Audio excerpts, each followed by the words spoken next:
Alhamdulillah Allah kembali memberikan saya pelajaran. Saya pribadi. Di tengah-tengah di depan saya ini ada sepupu saya. Ini namanya Antok saya panggilkan. Temanku dulu ngontrak Jalan Harimau. 9 tahun saya di Jalan Harimau. Saya sering pinjam sepedanya. Sepeda BMX. Waktu itu saya pakai pergi loper koran. Saya pakai pergi mencuci. Dari Jalan Harimau ke Antang, kompleks ID Antang, karena kalau hari Minggu pagi saya mencuci di sana dibayar. Ini ada sepupu saya di sini, saya disaksi. Dicuri lagi tuh sepeda. Yang toto dicuri, dibawa ke itu, dan tidak ditahu siapa yang curi sampai sekarang. Saya ingat waktu saya wisuda, saya kasih hikmahnya saja nanti. Orang kalau wisuda anaknya Pak, datang semua orang tuanya. Sekampungnya pun datang, tetangganya pun datang. Saya wisuda Desember 98. Tidak satu pun orang tuaku hadir. Tidak ada satu pun saudara saya hadir. Kenapa orang tua saya tidak hadir? Susah ongkos. Dari Bungi, Pinrang ke Makassar tidak ada ongkos. Saya pergi wisuda, kasih masuk kantong kresek. Saya punya baju, apa namanya itu untuk kalau orang wisuda, baju toga, kasih masuk kompek-kompek, saya pegang, naik PT kampus 07, 08, 02, karena 07 Cendrawasih. Allahu Akbar. Saya baru sadar tadi dalam sholat, begitulah cara Allah mencintai saya. Andai saja saya hidup zaman itu poya-poya, dikasih motor, dikasih rumah, dikasih uang yang banyak oleh Allah, bisa jadi saya jadi pengangguran sekarang. Allah mencintai saya, kasih susah hidupmu, kasih berat hidupmu, supaya apa? Kau bisa tangguh menghadapi hidup ini. Anak-anak kita sekarang mager tak tuh, cakep, bagus-bagus bajunya. Saya sampai sekarang pergi pasar Senggol masih ada langganan cakarku sampai sekarang. Tapi buktinya orang-orang yang disayang dengan materi anaknya jarang yang berhasil. Bahkan penelitian Korea mengatakan anak milenial mereka sebut generasi stroberi. Apa itu stroberi? Cakep kelihatan dari luar, mewah kelihatan dari luar, tapi begitu kena cobaan hidup galau dan biasanya bunuh diri. Allahu Akbar. 1. 2. Saya datang di sini mau nonton PSM. Yang ketawa serius kayak ini. Oh, naik sepeda saya datang Pak, tapi naik mobil lebih banyak. Nanti dekat kota Parepare baru saya turun mas sepeda. Karena kalau sepeda dari Makassar Pak tidak sampai ke di sini. Bapak tahu yang namanya pemain sepak bola, Pak Ustadz. Pemain sepak bola kan macam-macam itu posisinya. Berapa orang pemain sepak bola? Berapa? 11. Ada penjaga gawang, iya toh? Ada B, ada striker, apa lagi? Ada gelandang, ada penyerang, ada pelatih, ada penonton. Tapi yang 11 kesebelasan itu tidak boleh pencetak gol. Striker mengatakan saya lebih hebat dari gawang. Apa kau gawang? Tidak pernah cetak bola. Nah bilang penjaga gawang, kau kira bisa kau menang kalau tidak ada jaga bola di sini? Makna pertama, dunia sepak bola. Jangan kau bandingkan dirimu dengan orang lain. Karena kau pasti punya kelebihan sendiri. Jangan kau merasa Dassaad lebih hebat dari kamu, tidak. Jangan merasa cleaning service lebih hebat Dassaad, tidak. Jangan merasa orang yang jadi camat lebih hebat dari hidupmu, tidak. Masing-masing Allah berikan kelebihan. Nih saya, bukan saya hebat, tapi karena ada penontonku. Tidak ada artinya Dassaad Latif kalau tidak ada penonton. Bayangkan kalau saya ceramah di sini 1 jam berapi-api, tapi tidak ada yang nonton. Lewat Pak Imam, lama misaki itu Ustaz. Iya toh? Maka kalau kau mau bahagia, jangan pernah kau bandingkan dirimu dengan orang lain. Kalian yang gemuk, jangan kau bandingkan dirimu dengan orang kurus. Menderita kok. Maka caranya, yakini kamu punya kelebihan masing-masing. Supaya apa? Kenapa ada orang jago di bidang A, tidak punya di bidang B, hebat di bidang C, kekurangannya di bidang D? Kenapa? Nabila lagunya Umar Roma, supaya roda kehidupan berputar. Bayangkan kalau kaya ki semua di sini. Siapa mau menjual cang goreng? Kalau kaya ki semua di sini, siapa mau menjaga warkop? Maka supaya apa? Ada kaya, ada miskin, ada camat, ada rakyat. Bayangkan kalau camat ki semua, siapa urus KTP? Itulah gunanya Nabi bilang Roma Irama, supaya roda kehidupan berputar. Makanya ajakmu matempo, ajakmu borro, ajakmu macingkang. 3 temannya setan di dunia kata Allah. 1 di antaranya ghaniyun mutakabbir, orang kaya yang sombong. Kaya pangkat sombong temannya setan. Kaya harta sombong temannya setan. Kaya ilmu sombong temannya setan.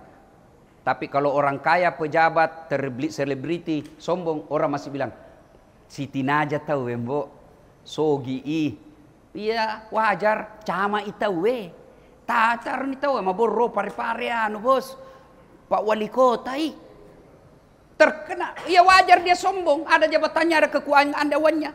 Kalau kamu pengangguran, kontrak, jelek mukamu, mak bau sumpahmu, borong lagi. Bukan ketawanya setan, kau sudah jadi setan cilaka. Makna dunia sepak bola 1, masing-masing Allah kasih kelebihan. Jangan kau bandingkan dirimu. 2, hikmah dari sepak bola. Bapak Ibu saudara-saudara sekalian, bahwa dalam dunia sepak bola boleh berbeda tempat, tapi satu tujuan, ciptakan gol. Ini ingin Allah pelajarkan kepada kita, masih diko bersatu kok. Ada yang jadi penjaga gawang, ada jadi striker. Umat Islam ini kata Nabi ibarat satu tubuh. Apabila yang satu sakit, yang lain ikut merasakan sakit. Umat Islam ini satu kesebelasan. Berbeda-beda kita, tapi satu tujuan, cetak gol. Ada jadi wali kota, ada jadi anggota DPR, ada jadi kontraktor. Ada anggota DPR di sini? Ada. Masya Allah. Mudah-mudahan terpilih lagi. Coba bedek mau pilih caleg, nah biar tidak diundang itu bu anggota DPR datang tongi. Sekali nak terpilih, tidak ada muncul.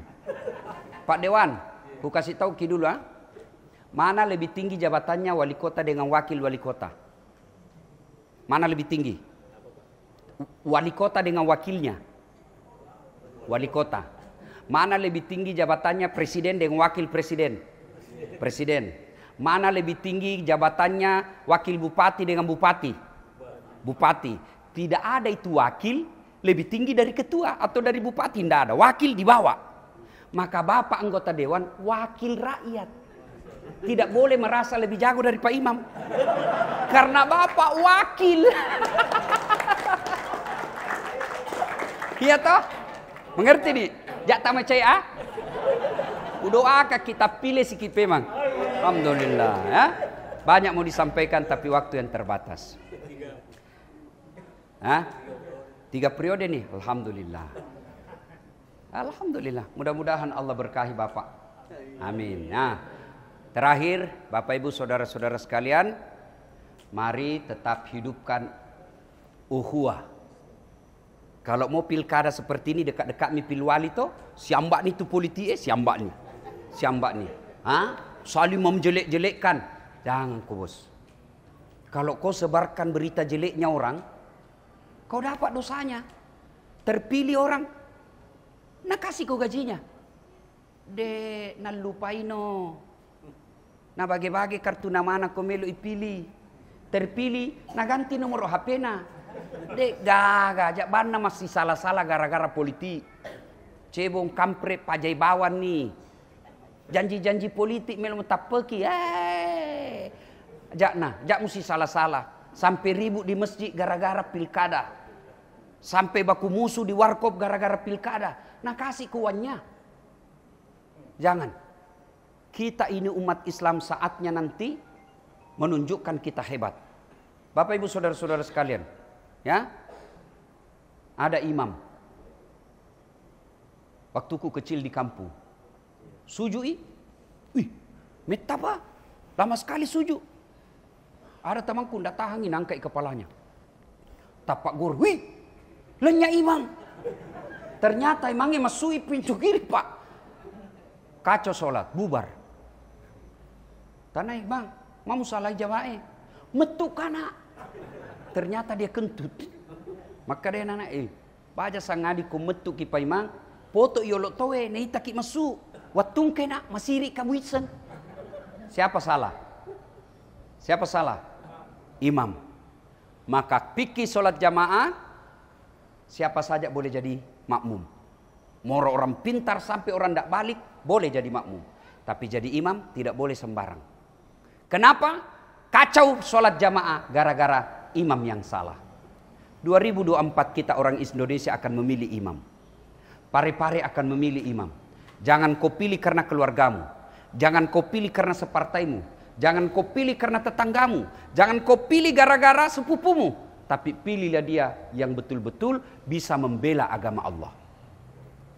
Coba melihat kalau orang jahat jadi penguasa. Orang jahat pegang jabatan, bahaya. Lihat itu film yang lagi ribut 1 bulan lebih ini. Film Rambo. Tuh bahayanya kalau orang jahat. Kenapa ketawa? Film Rambo. Bayangkan kalau orang jahat pegang kekuasaan. Akhirnya apa? Sat narkoba ditangkap gara-gara narkoba. Itu kan film India judulnya yang begitu. Patikan narkoba, itikkan gara-gara narkoba. Dia tamak keleng. Makanya perlu memilih orang-orang baik. Kalau salah kita memilih Pak, kacau jemaah. Kalaupun ada yang kita lihat film Rambo, sedikit jitu. Jangan kau musuhi polisi. Adik-adik, kalau hilang motormu siapa kau cari? Polisi. Diperkosa anakmu siapa kau cari? Polisi. Makanya jangan musuhi polisi. Ada itu film Rambo Ustaz. Itu baru diperiksa hanya 83 orang yang terlibat kejahatan itu. 83 orang Ji. Bapak tahu berapa polisi di Indonesia? 470.000 lebih, hampir setengah juta. Masih banyak polisi yang baik. Termasuk itu bapak yang datang berjamaah. Itu Pak. Polisi baik itu. Alhamdulillah. Selalu kasih saya pengawalan kalau pergi ceramah. Mudah-mudahan kita sama-sama masuk surga nanti Pak. Itulah yang disebut pastabikul khairat. Berlomba-lomba dalam kebaikan. Demikian, mudah-mudahan ada manfaat. Mari kita kirimkan suratul Fatihah kepada orang tua kita masing-masing, baik yang masih sehat walafiat, terutamanya lagi yang sudah arwah. Al-Fatihah. Bismillahirrahmanirrahim. Alhamdulillahirrahmanirrahim. Iyyaka na'budu wa iyyaka nasta'in. Shiratal ladzina an'amta 'alaihim. Amin. Terima kasih. Usikum wa nafsi bitaqwallah. Assalamualaikum warahmatullahi wabarakatuh. Tapi Pak Imam.